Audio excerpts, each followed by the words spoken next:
Okay, today we are starting with Geography, Chapter 2, Physical Features of India. जब हम लोग geography में physical features की बात करते हैं किसी भी कंट्री का या वर्ल्ड का, तो फिजिकल फीचर्स का मतलब होता है वहाँ का जो लैंड का फॉर्मेशन है वो कैसा कैसा, किस किस तरह के लैंड फॉर्मेशन उस कंट्री में देखने को मिलते हैं, यही फिजिकल फीचर्स है। तो इस चैप्टर में हम लोगों को बस इतना ही पढ़ना है कि इंडिया में किस किस तरह के लैंड्स हैं, माउंटेन कहाँ है, प्लेटोज कहाँ है, डेजर्ट कहाँ है, इन सारी चीजों को पढ़ना है।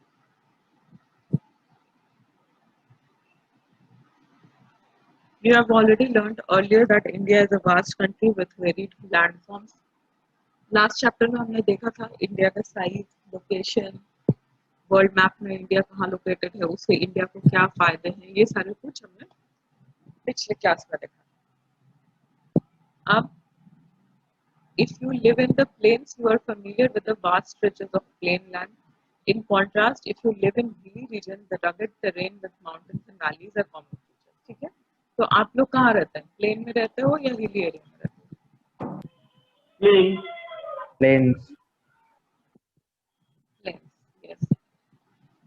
जो थोड़ा सा आई थिंक नवादा का जो थोड़ा एरिया है वहाँ पे हिल्स हो सकता है शायद, बट लार्जली और बेसिकली हम लोग प्लेन्स में रहते हैं। बिहार का जो एरिया है वो ज्यादा एरिया प्लेन्स के भी कवर करता है, कुछ पार्ट जो है वो छोटा नागपुर प्लेटो है, और जो झारखंड है वो पूरा प्लेटो एरिया है।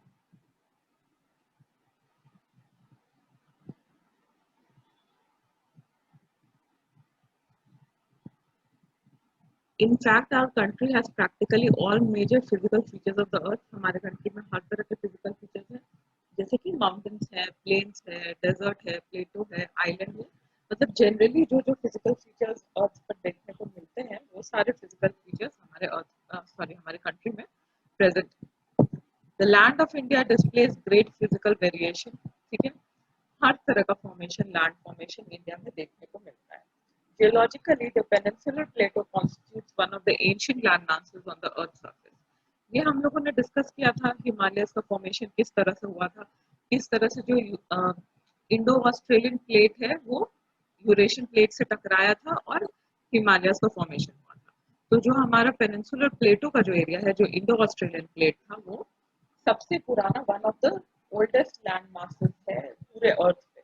जब सारा जितना भी लैंड का फॉर्मेशन है अर्थ पे, मतलब जितने भी कॉन्टिनेंट्स हम लोग देखते हैं, जब वो आपस में जुड़े हुए थे एक जगह पे थे, जो सुपर कॉन्टिनेंट था पैंजिया, जब उस फॉर्मेशन में था, उस टाइम का रॉक्स, उस टाइम का लैंड जो हमारा प्लेटो एरिया है वहां पर हम लोगों को मिलता है। ठीक है,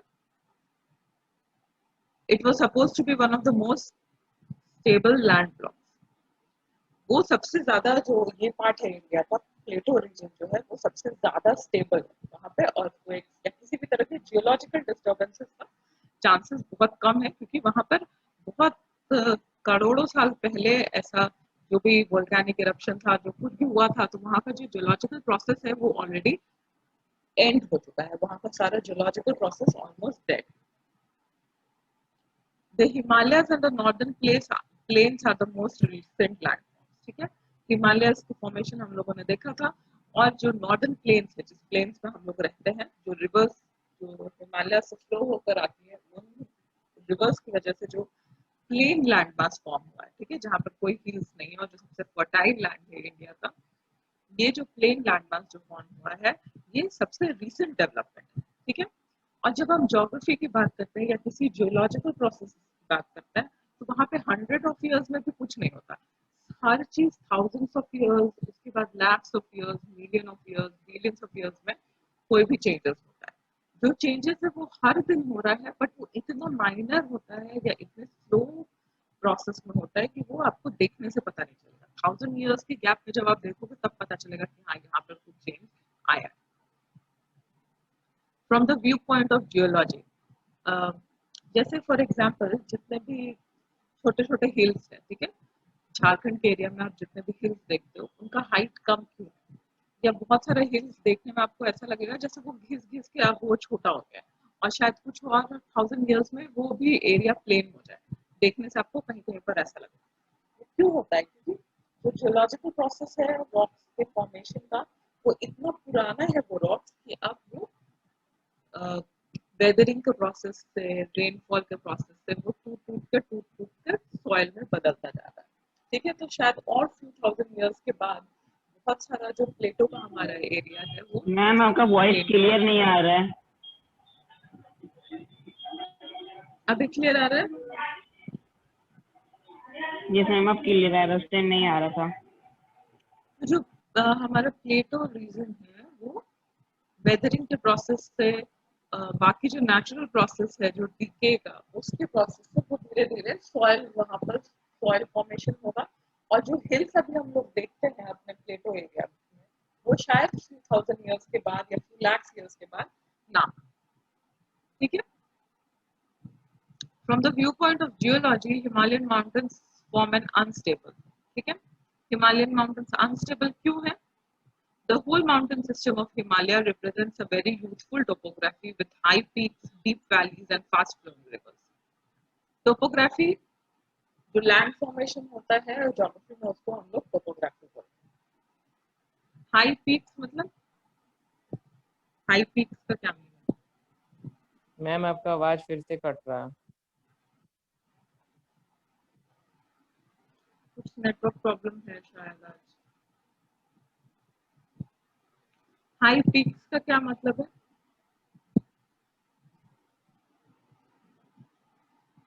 हाई पीक्स क्या है और डीप वैलीज क्या है?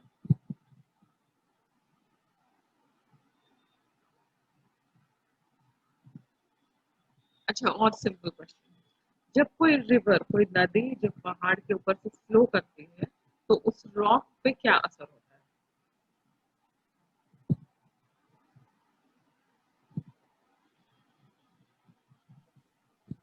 आज आपका साउंड पूरा कुछ नहीं समझ रहा, क्या बोल रहे हैं जो, और मुझे नहीं लग रहा है कि कुछ समझ में आएगा।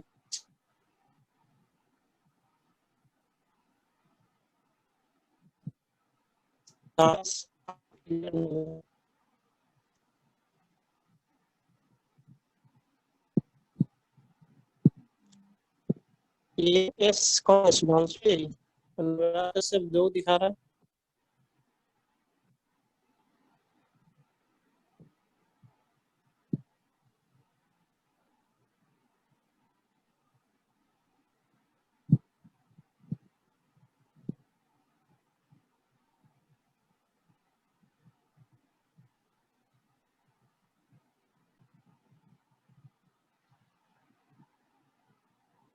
So what is high peaks, deep valleys? और एक रिवर जब फ्लो करती है किसी भी माउंटेन के थ्रू या किसी भी हिल के थ्रू तो वहां के रॉक्स पे क्या असर होता है?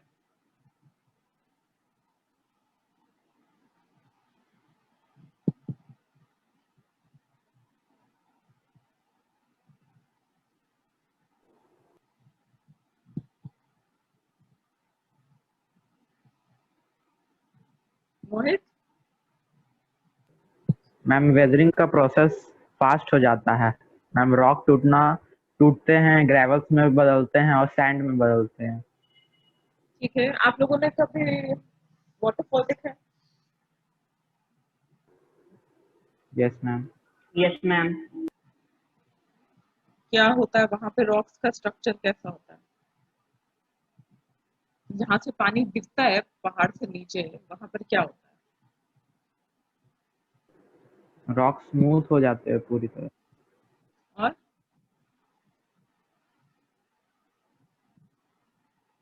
गड्ढा फॉर्म होता है बहुत डीप होता है। जिस एग्जैक्ट पॉइंट पे पानी गिरता है उस पॉइंट पर किसी को जाने नहीं दिया जाता जनरली, और वो जो जगह होता है वो काफी डीप होता है। ठीक है, तो जब कोई भी रिवर जब वो हिल्स से या माउंटेन्स के थ्रू फ्लो करती है तो उसका जो स्पीड है, ठीक है, वो काफी फास्ट होता है। और जब वाटर हिली एरिया में होता है तो वो किसी भी चीज को डीप कट करता है। ठीक है, मतलब जो इरोजन का जो प्रोसेस होगा वो एक जगह पर होगा बट काफी डीपली होगा। और जब रिवर जो प्लेन एरिया में जब फ्लो करती है, जैसे अगर आप किसी हिली एरिया के रिवर को देखें, ठीक है, तो उसका जो रिवर बेड होता है, मतलब उसकी जो चौड़ाई होती है वो कम होगा, स्पीड ज्यादा होगा और गहराई ज्यादा होगा वहां। और जब वही रिवर प्लेन एरिया में आ जाता है तो उसका गहराई कम होगा, चौड़ाई में वो ज्यादा होगा, वो साइडवर्ड उसका इरोजन ज्यादा होता है और नीचे की तरफ डाउनवर्ड इरोजन कम होता है, ठीक है। तो इसीलिए जो हिमालयन रिवर्स है वो वैलीज फॉर्म करती है। कहीं पर भी हिली एरिया में रिवर का जो पत्थर को जो काटने का जो प्रोसीजर होता है वो डीप वैलीज फॉर्म करता है, ठीक है। वो फ्लो करते करते जिस एरिया पे वो फ्लो कर रहा है वहां पर का जो पत्थर है वो धीरे धीरे कटता जाता है। और रिवर्स जो है वो two types of valleys form करते हैं, एक आई शेप वैली होता है, एक वी शेप वैली होता है। तो जितने भी हिमालयन रिवर्स हैं उन्होंने बहुत सारे डीप वैलीज फॉर्म किए हैं हिमालयस में, और हाई पीक्स है। माउंटेन पीक्स किसको बोलते हैं, जिसको हम लोग हिंदी में क्या बोलते हैं उसको, पहाड़ की चोटियां बोलते हैं या पर्वत शिखर बोलते हैं, ठीक है। तो जो भी यंग माउंटेन्स होगा, जो हम लोगों ने लास्ट चैप्टर में डिस्कस किया था, यंग फोल्ड माउंटेन्स और वोल्केनिक माउंटेन्स, ठीक है, या फिर वोल्केनिक हिल्स जो पेनिनसुलर प्लेटो में जो इंडिया में। तो प्लेटो रीजन में आपको कभी भी जो हिल का हाइट है वो बहुत ज्यादा नहीं होगा। क्यों नहीं ज्यादा होगा, क्योंकि इतना मिलियंस ऑफ ईयर्स से वहां पर इरोजन और वेदरिंग प्रोसेस चल रहा है।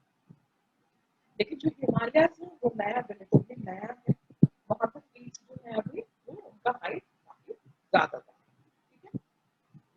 The northern plains are formed of alluvial deposits. Alluvial deposits क्या है, रिवर्स जो अपने साथ जो डिपॉजिट्स पहाड़ से लेकर आते हैं, टूटते हुए पत्थर, बालू, छोटे छोटे पत्थर, जो कुछ भी वो अपने कोर्स में रिवर जो कुछ भी पिक करती है, मतलब रिवर के साथ में पानी में जो कुछ भी फ्लो कर रहा है, वो जब रिवर प्लेन एरिया में आती है तो उसका स्पीड कम हो जाता है और वो धीरे धीरे डिपॉजिट होता जाता है, मतलब एक जगह पर इकट्ठा होता जाता है।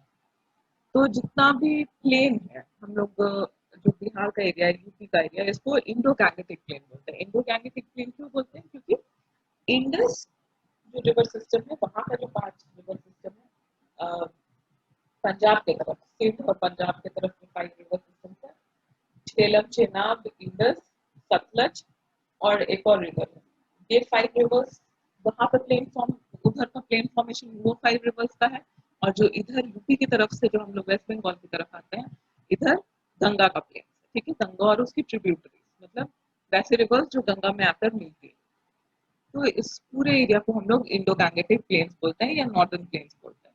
इनका फॉर्मेशन कैसे हुआ है, रिवर्स के साथ जो भी डिपॉजिट्स आए हैं, सॉइल हो, सैंड हो, रॉक्स हो, पेबल्स हो, जो कुछ भी रिवर के साथ बह के आया है फॉर माउंटेन्स से होकर जो कुछ भी आया है वो आकर प्लेन्स में डिपॉजिट हुआ है, ठीक है। और इसकी वजह से जो ये सॉइल है इतने एरिया का, नॉर्दर्न प्लेन्स का, वो काफी फर्टाइल है और उसको हम लोग एलुवियल सॉइल कहते हैं। The peninsular plateau is composed of igneous and metamorphic rocks with gently rising hills and wide valleys. Peninsular plateau कैसा है? Igneous और metamorphic rocks है। Igneous और metamorphic rocks क्या होता है? Igneous rocks वैसे rocks होते हैं जो volcanic eruption के बाद form, और metamorphic rocks वो rocks है जो और जियोलॉजिकल प्रोसेस के बाद वो लोग वो सब उस तरह के रॉक्स फॉर्म, मतलब पहले इग्नियस रॉक फॉर्म होता है, फिर और ज्यादा जियोलॉजिकल प्रोसेस पे काम करता है, फिर मेटामॉर्फिक रॉक्स फॉर्म। और यहाँ पे जो हिल्स है वो हाई पिक्स नहीं है, जेंटली राइजिंग हिल्स है, ठीक है, कम है हाइट उनका, और वैलीज जो है वो वाइड है। Major physiographic division, the physical features of India can be grouped under the following physiographic division. क्या क्या डिविजन, किस किस तरह के लैंडफॉर्म्स हैं इंडिया में? हिमालय माउंटेन्स है, ठीक है, तो नॉर्दर्न प्लेन्स है, उसके बाद पेनिनसुलर प्लेटो है, इंडियन डेजर्ट है जो राजस्थान की तरफ है, कोस्टल प्लेन्स है, कोस्टल प्लेन्स मतलब सी कोस्ट के पास जो प्लेन एरिया होता है वो, और आइलैंड्स। अब हिमालयन माउंटेन्स के बारे में जानते हैं। एक बार उसके पहले इंडिया के मैप को देखते हैं, ठीक है। ये जो ऊपर का जो पोर्शन है, पूरा जम्मू कश्मीर, पार्ट ऑफ पंजाब, हिमाचल, उत्तराखंड, पूरा का पूरा नेपाल, फिर नॉर्थ ईस्ट की तरफ, ये जो पूरा एरिया है इसको हम लोग हिमालयन रेंज बोलते हैं। ठीक है, अब इसके बारे में पढ़ते हैं। हिमालय फॉर्म कहाँ से होता है? एक यहाँ पर इसका स्टार्टिंग पॉइंट है जिसको हम लोग क्या कहते हैं, पामीर नॉट कहते हैं, तिब्बत के पास, तिब्बत में। और तिब्बत जो है वो वर्ल्ड का सबसे हाईएस्ट प्लेटो है, मतलब वर्ल्ड में सबसे ज्यादा हाइट किसी लैंड का है तो वो तिब्बत का है। पामीर नॉट से शुरू होता है हिमालय, जो पाकिस्तान की तरफ चला जाता है वो हिंदू कुश माउंटेन रेंज है, जो चाइना तिब्बत की तरफ है वो कुनलुन माउंटेन्स है, और जो इंडिया की तरफ आ जाता है ये हिमालयन माउंटेन रेंज। ठीक है, हिमालयस में भी बहुत तरह के माउंटेन रेंजेस हैं, काराकोरम है, जास्कर है, फिर इधर पंजाब के पास एक पीर पंजाल रेंज है, इस तरह से बहुत बहुत सारे रेंज है।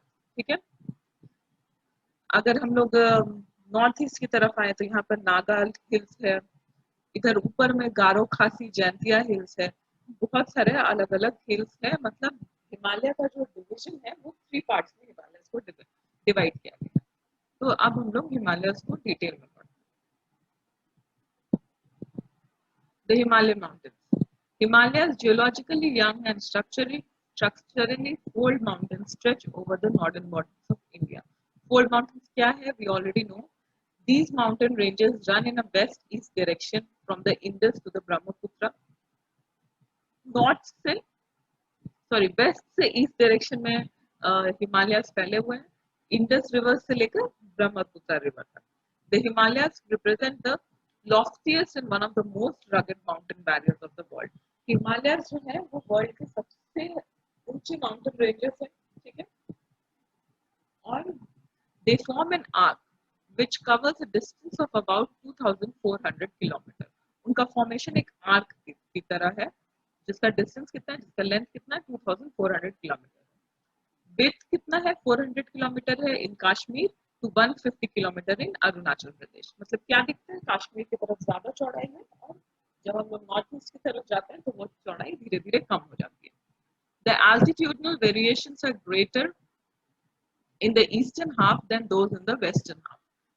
ईस्ट की तरफ altitudinal variations मतलब altitude का मतलब होता है हाइट में, altitude का सिंपल मीनिंग है हाइट, altitudinal variations मतलब हाइट कहीं पर कम हो या कहीं ज्यादा, तो ये वेरिएशंस ईस्ट की तरफ ज्यादा है, वेस्ट की तरफ कम। The Himalayas consist of 3 parallel ranges in its longitudinal extent. Mainly 3 ranges हैं। Number of valleys lie between these ranges. In mountain ranges के बीच में वैलीज है। माउंटेन रेंज क्या होता है? एक जो चेन ऑफ माउंटेन्स हम लोग देखते हैं या एक चेन ऑफ हिल्स जो देखते हैं जो एक दूसरे से जुड़ा हुआ रहता है, उसको हम लोग एक माउंटेन रेंज कहते हैं।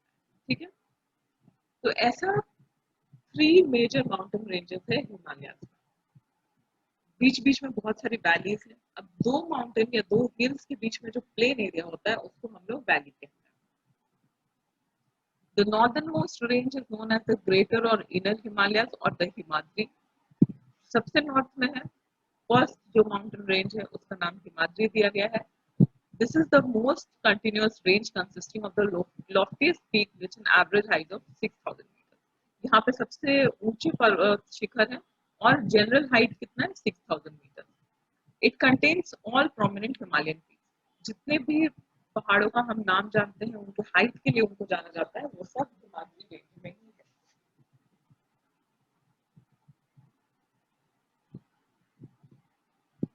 इस माउंटेन को अगर देखें तो ऊपर वाला जो पार्ट है हिमालय का जिसमें माउंट एवरेस्ट, कंचनजंगा ये सब कुछ है, ये Himadri.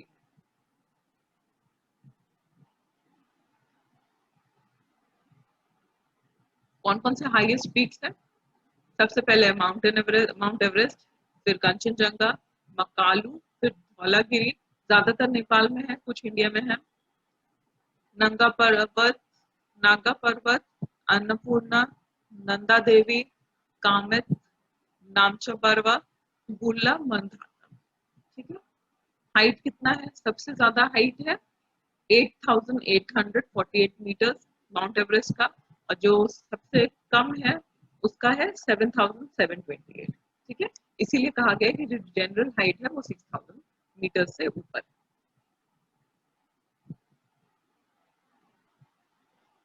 The folds of the Great Himalayas are asymmetrical in nature. The core of this part of Himalayas is composed of granite. जो सबसे ऊंचे जो माउंटेन रेंजेस है हिमालय के, उनका रॉक का स्ट्रक्चर क्या है? वो granite rock. It is perennially snowbound.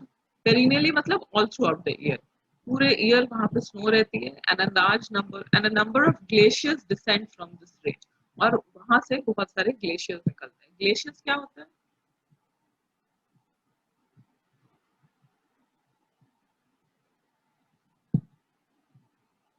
Mountain of frost. नहीं, ग्लेशियर्स होता है moving river of ice. Ice का ऐसा शीट, ठीक है, आइस और स्नो का ऐसा शीट, ऐसा लेयर जो धीरे धीरे नीचे की तरफ खिसक रहा, उसको ग्लेशियर्स बोलते हैं. और ये जब स्नो लाइन से नीचे आ जाता है तो उन्हीं में से जितने भी माउंटेन से जितने भी रिवर्स निकलते हैं वो ग्लेशियर से ही निकलते हैं. वही आइस पिघल पिघल के रिवर का फॉर्म ले लेता है. ठीक है. अब हाइट के हिसाब से दो लाइन डिटरमाइन किया गया है, एक स्नो लाइन और एक ट्री लाइन. ट्री लाइन वैसा हाइट है जिसके ऊपर ट्रीज नहीं हो सकते, और स्नो लाइन वैसा लाइन है जहाँ के नीचे स्नो पिघलना शुरू करता है. उस हाइट के अगर ऊपर स्नो है तो वो थ्रू आउट द ईयर वैसा ही मेंटेन रहेगा, वो पिघलेगा, मतलब वहां पे इतनी ठंड होगी. तो ग्लेशियर्स जब स्नो लाइन से नीचे आ जाते हैं तो वो पिघलने लगते हैं और उनसे रिवर्स फॉर्म का फॉर्मेशन. गंगा का किस ग्लेशियर से फॉर्मेशन होता है?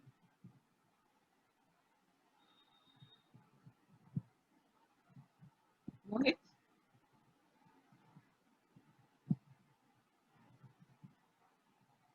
Ma'am repeat the question. Ganga जो रिवर है उसका वो किस ग्लेशियर से निकलती है? गंगोत्री.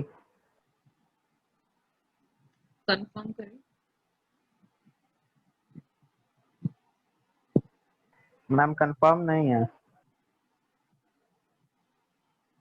और किसी को पता है?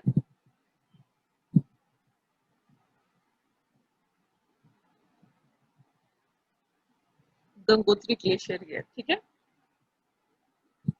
और इसीलिए ये जो रिवर्स है जो हिमालय से निकलते हैं उनमें थ्रू आउट द ईयर पानी होता है, क्योंकि वो snow fed rivers, rain fed rivers नहीं, स्नो से पिघल पिघल के पानी उनमें आता है, इसलिए हमेशा उनमें पूरे साल पानी रहता है. Find out the names of the glaciers and passes that lie in the great Himalayas. ये कौन करेगा? लक्ष्य. Yes ma'am. ये आपका होमवर्क है. जितने भी ग्लेशियर्स है हिमालयस में और जितने भी पासेस हैं उनका नाम कल पता करके आइएगा इंटरनेट से. ठीक है. Okay ma'am. और सुधांशु तो आज ज्वाइन नहीं किया है.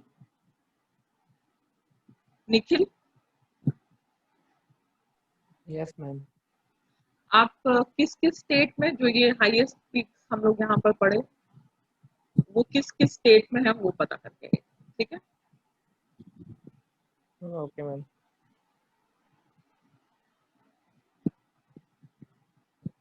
The range lying to the south of the Himadri forms the most rugged mountain system and is known as the Himachal or the Lesser Himalayas. जो second range है वो है Himachal range. ठीक है. The ranges are mainly composed of highly compressed and altered rocks. The altitude varies between 3,700 to 4,500. पहले कितना height था? पहले वाले रेंज का हिमाद्री रेंज का 6,000 था. अब जो है हाइट घट जा रहा है, अब ये 4,500 तक हाइट इसका है. ठीक है. Average width is 50 kilometre. While the Pir Panjal range forms the longest and the most important range, the Dhauladhar and the Mahabharat ranges are also prominent ones. इसमें कौन कौन से माउंटेन रेंजेस हैं हिमाचल में? पीर पंजाल रेंज है, धौलाधर है और महाभारत रेंज है. यहाँ पर हिमाद्री में कौन कौन से इंपॉर्टेंट पीक्स हैं, कौन से ग्लेशियर्स हैं, इन सारी चीजों का नाम याद रखना होगा. हिमाचल रेंज जो है या जिसको लेसर हिमालयस बोलते हैं उसमें कौन कौन से रेंज है उनका नाम याद रखना होगा. एवरेज हाइट क्या है, इन सारी बातों को याद रखना. This range consists of the famous valley of Kashmir, the Kangra and the Kulu valley in Himachal Pradesh. This region is well known for its hill stations. ये जो हिमाचल रेंज है ये अपने ब्यूटीफुल वैलीज के लिए और ब्यूटीफुल सीनरी के लिए बहुत ज्यादा जाना जाता है, पूरे वर्ल्ड में ये ब्यूटीफुल सीनरी के लिए फेमस। अभी क्लास डिस्कनेक्ट हो जाएगा, फिर रीजॉइन कर लीजिएगा, ठीक है। Location of Mussoorie, Nainital, Ranikhet from your atlas and also the state where there are located. ये कौन करेगा? आयुषी। Yes ma'am. मसूरी, नैनीताल, रानीखेत किस स्टेट में लोकेटेड है ये आपको पता करना है, ठीक है। Okay ma'am. The outermost range of Himalayas is called the Shivaliks. अब जो थर्ड रेंज है वो है Shivalik. They extend over a width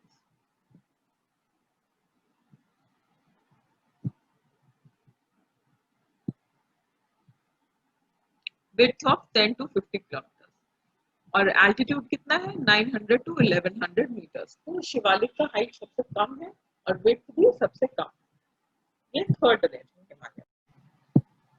तो जो थर्ड रेंज है शिवालिक रेंज, उसका जो हाइट है वो सबसे कम है।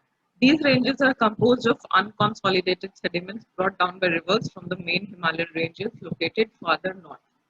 अब जो ऊपर की तरफ जो हिमालयन रेंजेस है जो पामेर नॉर्थ से निकल रहे हैं, वहां से रिवर्स जो सेडिमेंट्स लेकर आते हैं अपने साथ, वो इस एरिया में डिपॉजिटेड है और ये अनकंसोलिडेटेड है, मतलब सॉलिड नहीं है और बहुत लूज यहाँ का जो सॉइल का जो कॉम्पोजिशन है, रॉक्स का कॉम्पोजिशन है वो बहुत लूज है, इसलिए इस एरिया में हमेशा लैंडस्लाइड आता रहता है।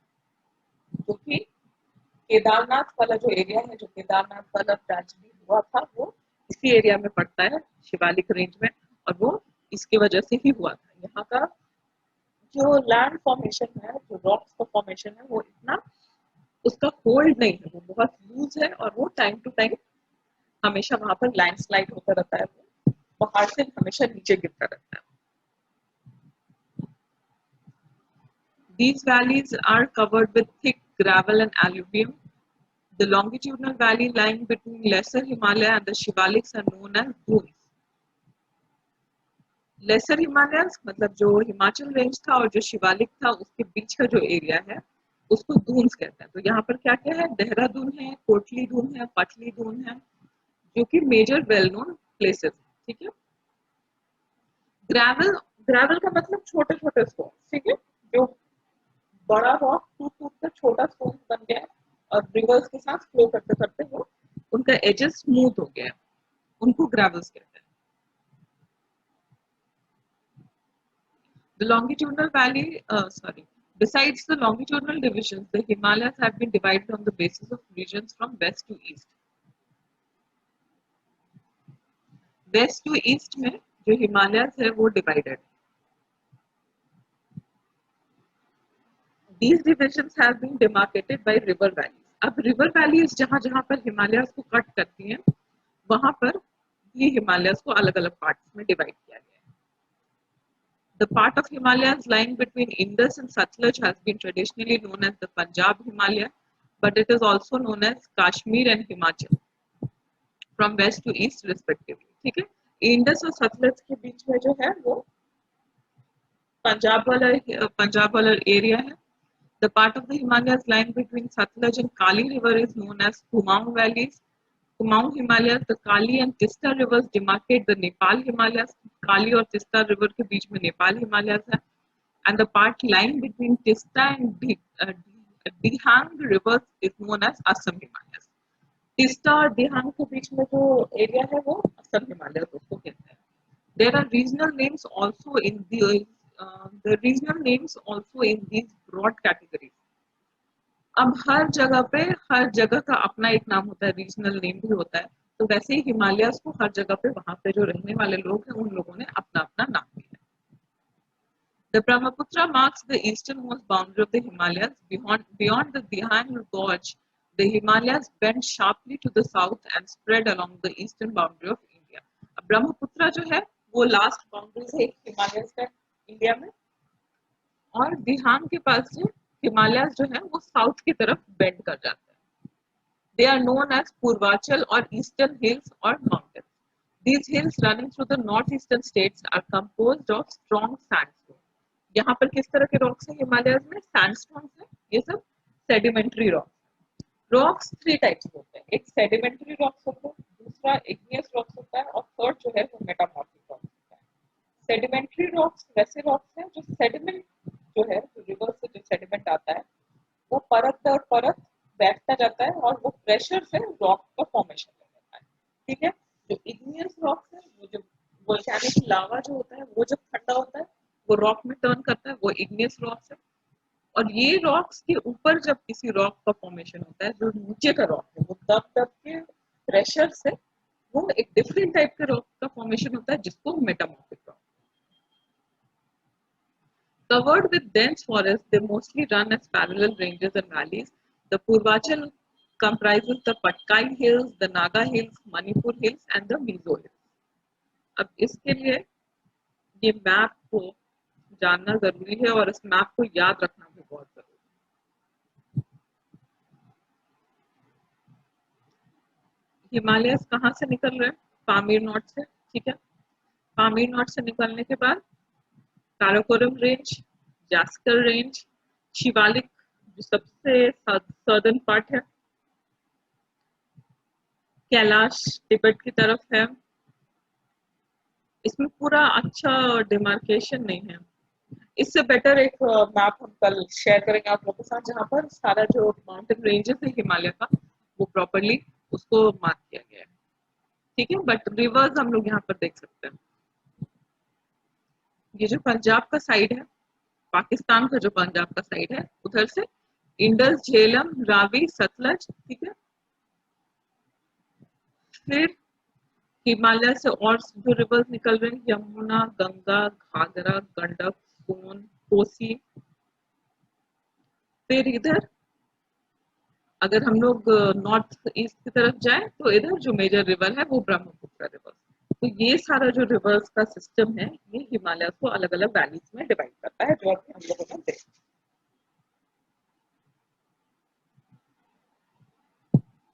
जब हम लोग प्लेटोज की बात करेंगे तो फिर इस मैप पर आए। और यहाँ पर जो अलग अलग डिफरेंट कलर्स है, हाइट को दिखा रहे हैं, अबव 1200 मीटर्स। और तो 1200 मीटर्स के अबव किस एरिया में है? सिर्फ ये जो ऊपर वाला एरिया है, माउंटेन रेंजेस जो कश्मीर की तरफ है, उसका हाइट ही सबसे ज्यादा है।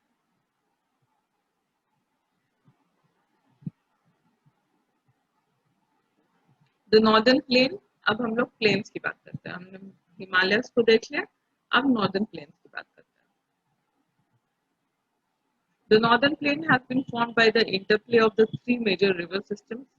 किस किस रिवर से फॉर्म हुआ है? इंडस, गंगा और ब्रह्मपुत्र। ठीक है, along with the tributaries. Tributaries वैसे रिवर्स है जो मेन रिवर को आकर ज्वाइन करते हैं। जैसे यमुना जो है वो भी हिमालय से निकलती है, बट वो फिर आकर गंगा में मिल जाती है, तो Yamuna is a tributary of Ganga. इस तरह से गंडक है, कोसी है, जो सारे रिवर्स आकर गंगा में मिलते हैं, तो वो सब रिवर्स क्या है? गंगा के tributaries. This plain is formed of alluvial soil. Alluvial कहाँ से आता है? रिवर्स जो डिपॉजिट लेकर आते हैं उनको क्या कहते हैं? उनको alluvial कहते हैं। और यही डिपॉजिट्स हैं जो नॉर्दर्न प्लेन्स है वो बने हुए हैं। The deposition of alluvium in a vast basin lying at the foothills of the Himalayas over millions of years.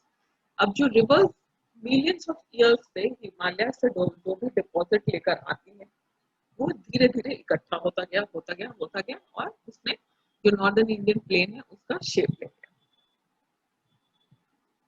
Form this fertile plain, और ये जो इंडिया का पार्ट है वो सबसे ज्यादा फर्टाइल है, यहाँ पर एग्रीकल्चर सबसे बेस्ट हो सकता है पूरे वर्ल्ड में।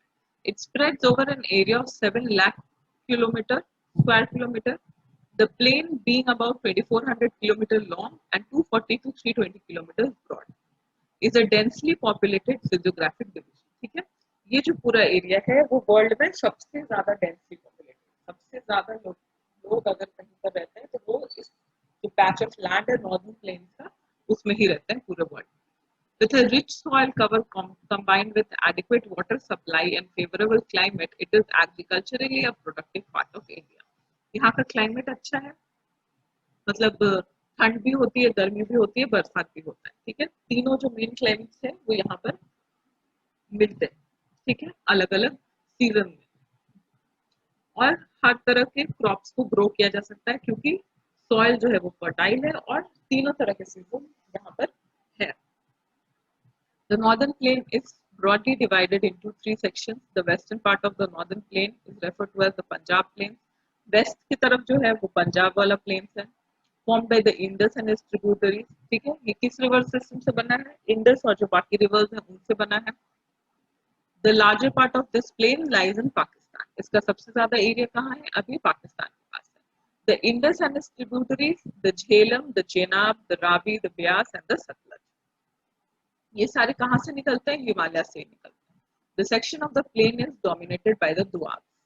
Doab क्या है? Doab is made up of two words, do meaning two and ab meaning water. Similarly, Punjab is also made up of two words, pan का मतलब five और ab का मतलब water. तो Doab मतलब जो water से बना हुआ। The Ganga plain extends between Ghagar and the Tista rivers. It is spread over the states of North India, Haryana, Delhi, UP, Bihar, partly Jharkhand and West Bengal to its east. ठीक है? और जो ब्रह्मपुत्र का plane है वो असम में है। The northern plains are generally described as flat land with no variation in its relief. सिर्फ फ्लैट और प्लेन लैंड है और किसी भी तरह का लैंड फॉर्मेशन यहाँ पर आपको देखने को नहीं मिलेगा। No hill, no valleys, no mountains. It is not true. These vast plains also have diverse relief features. According to the variation in relief features, the northern plains can be divided into 4 regions. अब यहाँ पे relief features में जो difference है उसके basis पे 4 part में northern plains को divide किया जाता है. The rivers, after descending from the mountains, deposit pebbles in a narrow belt of about 8 to 16 kilometers. अब rivers जहाँ पर डायरेक्टली जहाँ पर वो पहाड़ से नीचे प्लेन एरिया में आ रही है वहां पर जितने पत्थर है छोटे छोटे जो पत्थर है वो वहां डिपॉजिट हो जाते हैं। ठीक है, 8 to 16 किलोमीटर एरिया। इसको क्या कहते हैं? ये शिवालिक के पैरेलल है। शिवालिक जो माउंटेन रेंज है उसके ये पैरेलल है और इसको कहते हैं भाबर। इस एरिया को भाबर कहते हैं। All the streams disappear in the Bhabar belt. South of this belt, the streams and rivers re-emerge and create a wet, swampy and marshy region known as Tarai. अब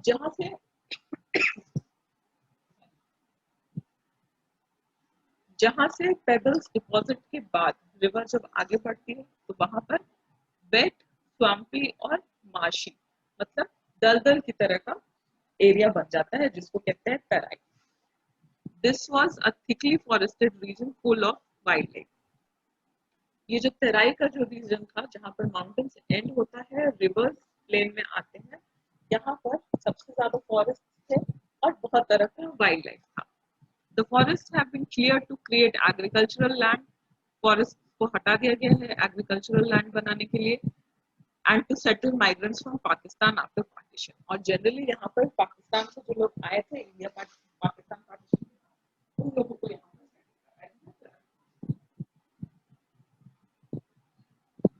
तराई रीजन बहुत सारा पार्ट यूपी में है। Bihar Nepal border में भी थोड़ा सा तराई का रीजन आता है। Locate Dhruva national park in this region. ठीक है, ध्रुवा नेशनल पार्क कहाँ है ये अनुराग आप पता करके आइएगा एग्जैक्टली किस स्टेट में किस डिस्ट्रिक्ट में। Okay ma'am. The largest part of the northern plain is formed of older alluvium. जो नॉर्दर्न प्लेन का सबसे ज्यादा एरिया है वो ओल्डर एलुवियम मतलब जो पुराने सॉइल डिपॉजिट्स हैं रिवर के उनसे बना हुआ है। It lies above the flood plains of the reverse and represent a terrace like feature. जो रिवर प्लेन्स है उससे ये थोड़ा सा इसका हाइट ज्यादा है और टेरेस की तरह का फीचर देखने में लगता है। This part is known as bhangar. The soil in this region contains calcareous deposits known as कंकड़। मतलब अब जो बड़े पेबल्स थे वो पहले भाबर रीजन में डिपॉजिट हो गए। ठीक है, वहां से फिर रिवर जब आगे बढ़ी तो तराई का रीजन आया।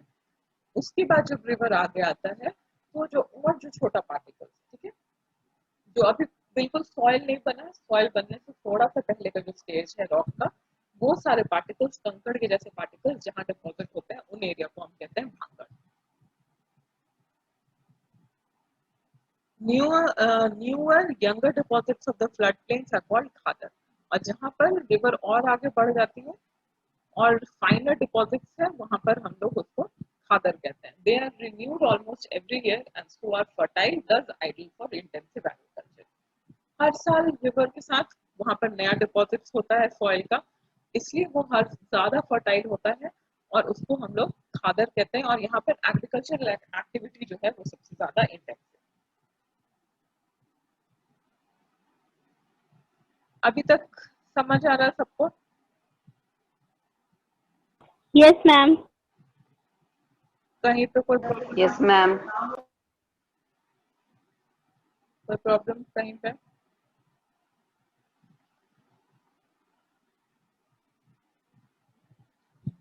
No, ma'am. माउंटेन रेंजेस क्या है, उनका क्या स्ट्रक्चर है, कहाँ पे कौन से रॉक्स का फॉर्मेशन है, किस टाइप के रॉक्स हैं हिमालय के कौन से रेंज में, और उनका लेंथ कितना है, विड्थ कितना है, क्या बोलते हैं उसको, कौन कौन से माउंटेन रेंजेस हैं, ये सारे फैक्ट्स को याद रखना होगा इस चैप्टर में. ठीक है. नॉर्दर्न प्लेन्स में कौन सा प्लेन का एरिया, मतलब किस स्टेट का कौन सा एरिया किस रिवर सिस्टम से बना है, खाबर किसको कहते हैं, तराई किसको कहते हैं, खादर क्या है, भांगड़ क्या है, ये सारी चीजों को नॉर्दर्न प्लेन्स में याद रखना है. और किस किस स्टेट का पार्ट सबसे इम्पोर्टेंट है कि माउंटेन एरिया किस किस स्टेट में है, प्लेन एरिया किस स्टेट में है, हिमालय को कुछ डिफरेंट डिविजन है वो किस किस स्टेट में लाई करता है, इन सारी चीजों को याद रखना होगा. स्कूल में इस चैप्टर से कोई मैथ वर्क करवाया गया?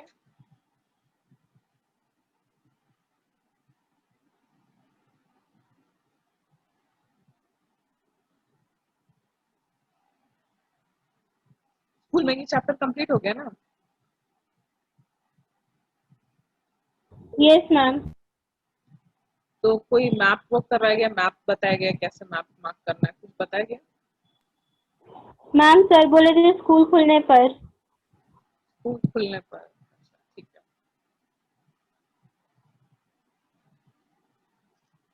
कि इस चैप्टर में सबसे ज्यादा मैप वर्क है और इसको लोकेट करना भी थोड़ा मुश्किल होगा क्योंकि यहाँ पर हम लोगों को फिजिकल मैप यूज करना पड़ेगा इंडिया का. आप लोग सबके पास फिजिकल मैप अगर नहीं है तो खरीद के रख लीजिए, दो नहीं, प्लेटो 2-3 मैप खरीद के रख लीजिए, फिर इस चैप्टर का हम लोग मैप वर्क भी देखेंगे. ओके. निखिल, लक्ष्य, अनुराग, क्लास समझ में आ रहा है? कुछ प्रॉब्लम है इस चैप्टर में? No, ma'am.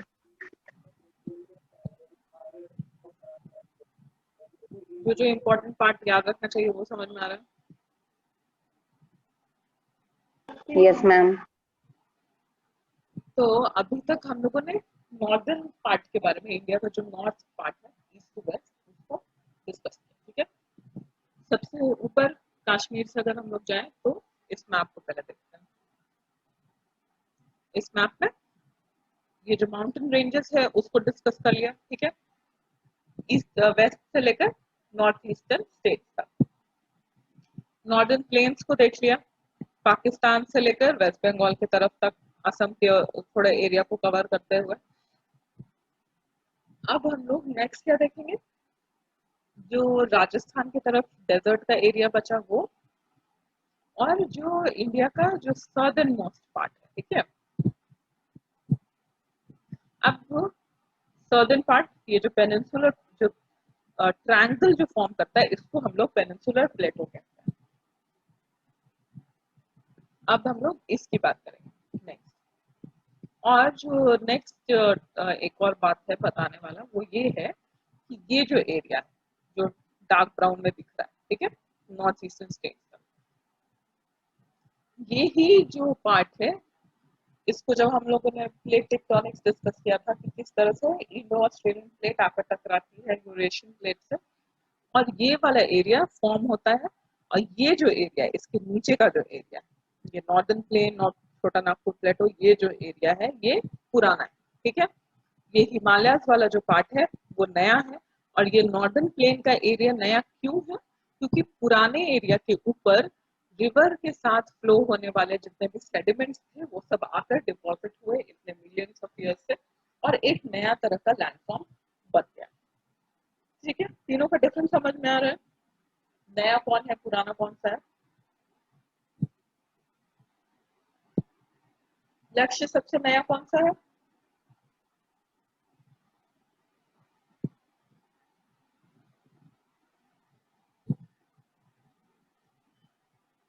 लक्ष्य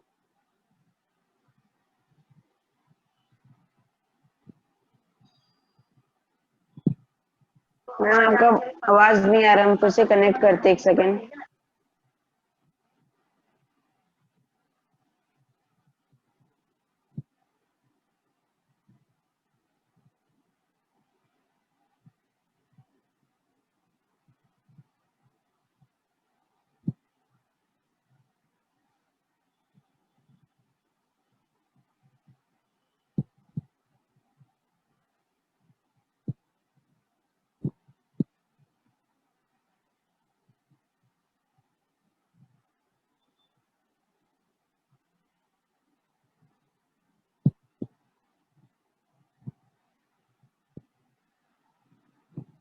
आप लोगों को आवाज आ रही है?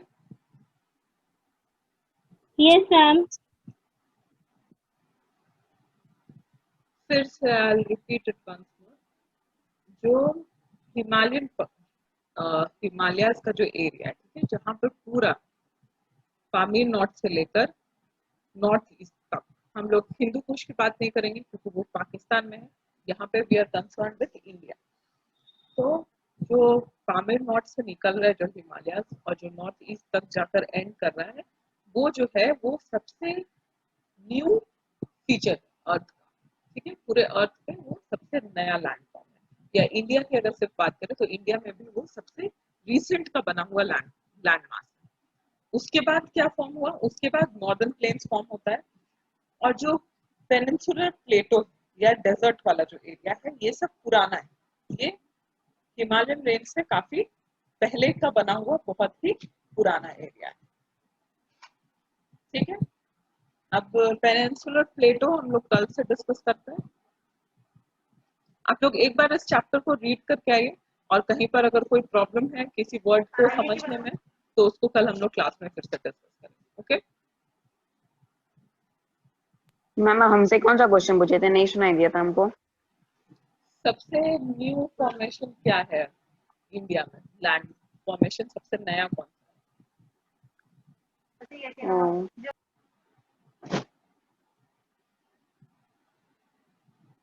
लक्ष्य आप वीडियो देख लीजिएगा आज की क्लास का। ठीक है, आप लोग सब एक बार ओके वीडियो मैम। देख लीजिएगा और चैप्टर को रिवाइज कर लीजिएगा। अभी थोड़ी देर में हम वीडियो अपलोड कर देंगे और चैप्टर को एक बार रीड कर लीजिएगा अभी जहां तक हुआ है, और फिर अगर कोई प्रॉब्लम हो तो हम लोग फिर क्लास में एक बार डिस्कस करेंगे। ओके, और फिर कल पेनिनसुलर प्लेटो से कंटिन्यू करेंगे। कल आई थिंक चैप्टर कंप्लीट हो जाएगा, फिर परसों हम लोग उसका क्वेश्चन आंसर डिस्कस करेंगे। ओके, क्लास एंड करें। Okay ma'am.